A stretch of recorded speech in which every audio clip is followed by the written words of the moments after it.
Dear students, in previous lecture we have discussed about the classification of plants on the basis of water. In today's lecture we will discuss classification of the plants on the basis of temperature. There are four major classes which could be classified on the basis of requirement of temperature. First is the megatherms. These are the plants which favors high temperature, and the mesotherms which requires moderate temperature, and microtherms are the plants which have the ability to grow under the low temperature conditions, and the hygroscopes is the plants which have the ability to grow in the cold climate.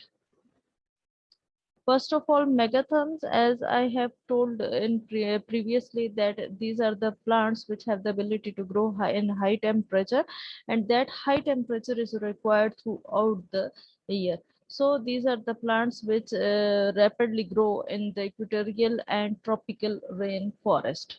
Mesotherms, these are the plants which have the ability to grow under the moderate temperature, and that moderate temperature is mostly present in the summer that alternate with low temperatures of the winter.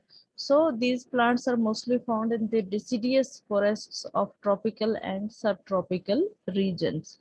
Microtherms, that these are the plants which have the ability to grow under extremely low condition, low temperature, and these are the plants which include plants of temperate or high altitude, that altitude it up to 12,000 feet of tropical and subtropical regions, and these regions are dominated by mixed coniferous forests. And the fourth and last class on the basis of temperature is the hygroscopes. These are the plants which include, which are mostly present in Arctic and alpine regions. And these are mostly present on 16,000 feet above in tropics and 12,000 feet above in temperate regions, and where temperature is very low, and mostly the alpine vegetation is mostly present in such areas. So these were the classifications on the basis of temperature. Thank you.